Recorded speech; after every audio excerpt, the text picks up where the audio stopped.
ఒకవైపునేమో మనం కడతా ఉన్న మెడికల్ కాలేజీలు అమ్ముతానంటాడు, మరోవైపున మనం కడతా ఉన్న పోర్టులు, ఎందుకు మీ రామాయపట్నం పోర్టు దశాబ్దాలుగా చూస్తూ ఉన్నాం, ఎవడన్నా పోర్టు కట్టాడా? ఈరోజు ఆ పోర్టు దాదాపుగా పూర్తిగా వస్తూ ఉంది,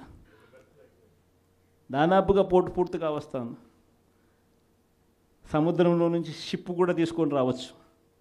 అప్పుడే మన ఎన్నికల అయిపోయే టయానికే ఒక బర్త్ అయిపోయింది, ఇప్పుడు దాదాపుగా రెండో బర్త్ కూడా పూర్తయిపోస్తూ ఉంది.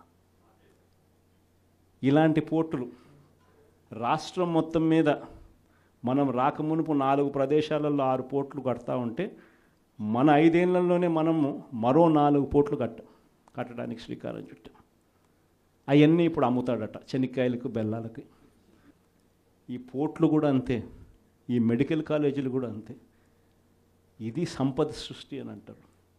ఇవన్నీ పోర్టులు ఉంటే ఈ పోర్టుల వల్ల ఉద్యోగాలు వస్తాయి, ఈ పోర్టుల వల్ల రాష్ట్ర ప్రభుత్వానికి అదనపు ఆదాయాలు పెరుగుతాయి. దీన్ని సంపద సృష్టి అంటారు. ఇదే పోర్టు ఈరోజు కట్టడానికి 4,000 కోట్లు అవుతుందని అనుకుంటే, ఇదే పోర్టు ఇంకొక 10 ఏళ్లలో ఇదే పోర్టు కట్టడానికి 4,000 కాదు, కావాల్సింది 10,000 కోట్లు కావాల్సి వస్తుంది. అందుకే దీనిని సంపద సృష్టి అని అంటారు. పద్ధతి ప్రకారం అమ్మే కార్యక్రమాలు పెట్టినాడు తన దగ్గర వాళ్ళకందరికీ కూడా. ఇవన్నీ కూడా జరుగుతూ ఉన్నాయి.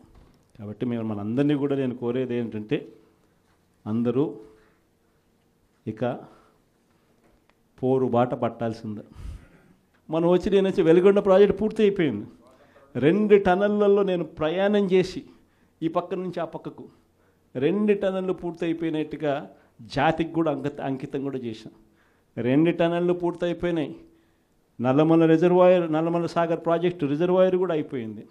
1,00,000 ఎకరాలకు నీళ్లు అందించగలిగిన మెయిన్ కెనాల్స్ కూడా అయిపోయింది. కేవలం మిగిలిపోయింది ఏమిటనంటే R&R కింద డబ్బులు ఇవ్వడం. ఆ R&R కింద ఆ రిజర్వాయర్కి సంబంధించి 1,200 కోట్ల రూపాయలు డబ్బు ఇస్తే నీళ్ళు నింపేసేయచ్చు.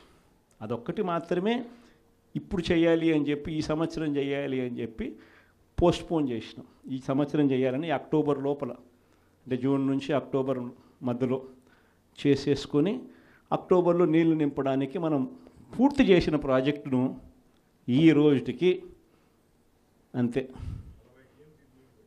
52 టీఎంసీలు నీళ్లు పెట్టగలిగిన పరిస్థితి ఉన్న ప్రాజెక్టును, అయిపోయిన ప్రాజెక్టుకు కూడా R&R డబ్బులు ఇవ్వకుండా, అది కూడా రైతులకు నీళ్ళు ఇవ్వాలన్న ధ్యాస కూడా లేకుండా పక్కన పెట్టారు. మార్కాపురం మెడికల్ కాలేజ్ మీ అందరికీ కూడా పక్కనే కనిపిస్తూ ఉంటుంది. ఆల్మోస్ట్ వచ్చింది మార్కాపురం మెడికల్ కాలేజ్. చూస్తే బిల్డింగులు చూస్తే చక్కగా కనిపిస్తాయి. అది ఇప్పుడు అమ్మడానికి సిద్ధమంటాం. ఆశ్చర్యం నిజంగా ఇలాంటి వాళ్ళని చూస్తూ ఉన్నప్పుడు. ఈ నెల 3 ప్రోగ్రామ్స్ పెట్టినాం. ఈ 13వ తారీఖున రైతులకు సంబంధించిన ప్రధానమైన డిమాండ్ల మీద, మరీ ముఖ్యంగా పెట్టుబడి సహాయం. మా 20,000 ఏమైంది? అప్పుడేమన్నారు, జగన్ 13,500 ఇస్తానన్నాడు. ఆ 13,500లో కూడా 6,000 రూపాయలు PM కిసాన్ అని చెప్పి అన్నారా లేదా? అంటే ఎలాంటి ఇంప్రెషన్ ఇచ్చినారు? వీళ్ళు ఇచ్చే 20,000 ఆ PM కిసాన్ 6,000 కాక, అది కాక మీరు 20,000 ఇస్తానట్టుగా ఇంప్రెషన్ ఇచ్చినారా? ఇప్పుడు ఏమైంది? అది పోయింది, ఇది పోయింది. ఎప్పుడేమైంది? అది పోయింది, ఇది పోయింది. ఇది నిలదీసే కార్యక్రమం. ప్లస్ ప్రతి చోట కూడా ధాన్యం పండించే ఏరియాలలో మరీ ముఖ్యంగా ఎక్కడ కూడా MSP రావడంలో, ఎవరిని అడిగినా 300 రూపాయలు 400 రూపాయలు తక్కువ రేటుకు అమ్ముకోవాల్సిన పరిస్థితిలో ధాన్యం కొనుగోలు జరుగుతూ ఉన్నాయి. ఎక్కడ కూడా ఉచిత పంటల బీమా, ఇంతకుముందు మన ప్రభుత్వంలో ఈ క్రాప్ చేసి ప్రతి ఒక్క రైతుకు ఉచిత పంటల బీమా అందుబాటులోకి తీసుకొచ్చాం. ఈరోజు ఉచిత పంటల బీమా ఎత్తేసినారు. వీటి అన్నిటి మీద క్వశ్చన్ చేస్తూ ఈ నెల 13వ తారీఖున కలెక్టరేట్ల దగ్గర రైతుల తరపున మనమంతా కూడా రైతులను వెంటేసుకొని పోయి కలెక్టర్లకు మనం వినతి పత్రం ఇస్తూ, అయ్యా రైతుల సమస్యలు ఇవి, పలకండి పట్టించుకోండి అని చెప్పి గట్టిగా డిమాండ్ చేసే కార్యక్రమం 13వ తారీఖున చేస్తూ ఉన్నాం. అదే మాదిరిగా 27వ తారీఖున కరెంటు ఛార్జీల మీద బాధుడే బాధుడు. ఎన్నికలప్పుడు ఏమని చెప్పావయ్యా, కరెంటు ఛార్జీలు తగ్గిస్తానన్నావు, అన్నాడా లేదా? బాగా మన యూట్యూబ్లో కూడా నేను నా ట్వీట్లో కూడా పెట్టిన ఆయన అన్న మాటలు. అప్పుడు ఎంత గట్టిగా అన్నాడు, మామూలు గట్టిగా కాదు. నేనున్నా, నేను తగ్గిస్తా,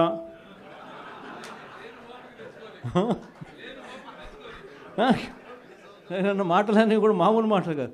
తీరా వచ్చిన తర్వాత 6 నెలలు తిరక్క మునిపే 15,000 కోట్ల రూపాయలు బాధుడే బాధుడు. అంటే మాకు కామన్ మ్యాన్కి ఎలా ఉంటుందంటే, బయట నుంచి చూస్తే యూర్ ఆల్ ఎక్స్ట్రీమ్లీ లైక్, మీరు ముసోరి లాంటి చోట నుంచి వచ్చి ఐఏఎస్లు చదివి, how come you didn't say no to that? How come you haven't objected for anything, any wrongdoing? మాకు చాలా ఆశ్చర్యంగా ఉన్నది. ఎందుకు మీరు ఇంతమంది ఉండి ఇంత ఫిజికల్ ఇర్రెగ్యులారిటీ జరుగుతుంటే ఎందుకు మాట్లాడరు ఏంటి, ఏం చేయరు ఏంటి అనేది మా నిస్సహాయత, మా ఆవేదన. It was quite painful, it was quite, మాకు రెస్ట్లెస్నెస్ వచ్చేది. And it is very easy to control few officials, to control the entire administration, and through that controlling the entire 5 crores plus people. మా నిస్సహాయత రోడ్ల మీదకి వచ్చింది. ఈవెన్చువల్గా మీరు చూస్తున్నారు, either from Syria or rest of the countries, including Sri Lanka. If the political leadership fails, it is administrative division. Administrative wing should be able to take part, make sure that decay doesn't go further. Last regime law, administration, let me be blunt, administration didn't participate. They just listened to them. They didn't say no. The cost of no of last administration is 10 lakh crores debt to the state, and we are struggling today. ఈ రోజుకి మా ఆఫీసుల ముందుకు వచ్చి, party ఆఫీసుల ముందుకు వచ్చి ఒక్కొక్కరు మా దగ్గరికి వచ్చి ఇన్ని సమస్యలు అని చెప్తా ఉంటే, డబ్బులు లేవు, జీతాలు ఇవ్వలేకపోతున్నాం చాలా మందికి. మొన్న ఈ మధ్యన సత్యసాయి జిల్లాలో ఒక 30 కోట్లు జీతాలు ఇవ్వలేకపోయాం. సీఎం గారి దృష్టికి తీసుకెళ్ళగానే పాపం చాలా అడ్జస్ట్ చేసి డబ్బులు ఇచ్చారు. అంటే ఇవన్నీ చూస్తుంటే it is a big lesson all of you should learn. ఎందుకంటే ఫైనల్గా మీకు బ్లంట్గా చెప్తాను, ప్రజలు తిరగబడతారు. We had seen Syria, been seeing in Syria, being in Sri Lanka and so many other countries. మనం ఎక్కడ లాస్ట్ టైం మేము దూరంలో లేవుండే. Last time we were so restless. ఆయన లాంటి ఒక సైబరాబాద్ లాంటి ఒక సిటీని క్రియేట్ చేసిన వ్యక్తి మనస్ఫూర్తిగా చెప్తుంటే, అది చాలాసార్లు రోడ్డు మీద వెళ్తుంటే, ఫ్లైఓవర్స్ మీద వెళ్తుంటే హైదరాబాద్లో ఒక రాళ్ళు రప్పల మధ్య ఒక నగరాన్ని చూడగలిగిన వ్యక్తి. తను ఎవరిని చూడలేకపోయాం. మాకు ఇప్పుడు రాళ్ళు రప్పలే కనిపించాయి, కానీ ఆయనకు ఒక మహానగరం కనిపించింది. So my respect towards CM గారు హెస్ రియల్ ఇంక్రీజ్డ్. లైక్ మేము ఇప్పుడు అదే ఊళ్ళలో తిరిగేవాళ్ళం, అదే ప్రాంతంలో తిరిగేవాళ్ళం.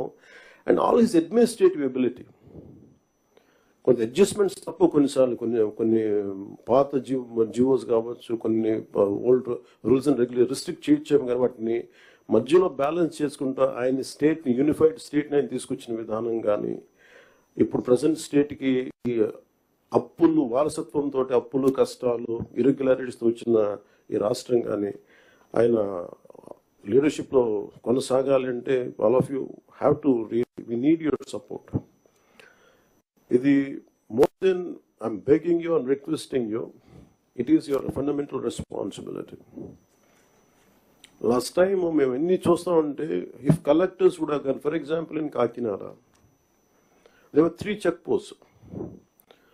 Honourable minister for civil supplies Nadendla Manohar గారు వెళ్ళి 3 చెక్ పోస్టులు పెట్టిన తర్వాత కూడా చాలా ఇష్టారాజ్యంగా స్మగ్లింగ్, రవాణా జరుగుతూ ఉంటే, we don't know whom to blame. Straight ఈజీగా పాయింట్ చేసేయచ్చు కానీ fingers, it is the collector's responsibility, it is the SP's responsibility. How come they had ignored? And it was quite disappointing for us. Into maagaide parledu, we are not here for making money, we want to do something. And that, as I said, the rot begins when wild actions are received calmly by society, and ilanti wild actions chuskunta unte, and the country will disintegrate no sooner. మీరు వెళ్ళి Kakinada airport for example వెళ్ళి చూస్తే, మీరు సీపోర్ట్లో, all of you had seen in 2008 how Kasab and this Pakistani terrorists had entered and created a mayhem in our nation, commercial capital. It all needs little oversight, let go attitude. And it costed us 300 plus lives. And ఇది స్మగ్లింగే కదా, ఇవి కదా అని చెప్పి every part, ఇప్పుడు petrol ఎంత కల్తీ జరుగుతుంది. మనోహర్ గారికి వెళ్ళి ఒక గౌరవ ముఖ్యమంత్రి ఆయన వెళ్ళి సీజ్ చేయాల్సిన, if vigilance is doing their job well, we don't have to do it. So మాకు ఇవన్నీ మా దృష్టిలో ఉన్నాయి. అండ్ ముఖ్యమంత్రి గారు మొత్తుకుంటా ఉన్నారు ఇసుకని స్ట్రీమ్ లైన్ చేద్దామని చెప్పి. మా అందరికీ కూడా క్యాబినెట్ కలీగ్స్ కానీ ఎమ్మెల్యేస్ కానీ అందరికీ మీకు స్ట్రిక్ట్ వార్నింగ్ అందరికీ కల్పించుకుంటే మీ అందరికీ స్ట్రింజెంట్ యాక్షన్స్ ఉంటాయని. Then what is stopping you to do it? And we're here to do good for people and we need your support and we're committed. We're extremely committed for the development of the state. Let me reiterate. And we believe in what we do, what we are saying. It is not going to be comfortable, but we have to put things back on track. When Delhi ki vellinappudu kuda central leadership kani, central bureaucracy kani, there is one thing consistent they said. Your Andhra Pradesh used to be a model state for bureaucracy. Administration ఎలా ఉండాలంటే ఆంధ్రప్రదేశ్లో ఉన్నట్టుగా ఉండాలి అని అనుకునే స్థాయి నుంచి administration ఎలా ఉండకూడదు మీ ఆంధ్రప్రదేశ్ చేసి చూపిస్తుంది. తిరిగి మీ గౌరవ ముఖ్యమంత్రి గారి ఆధ్వర్యంలో తిరిగి please put it back on track.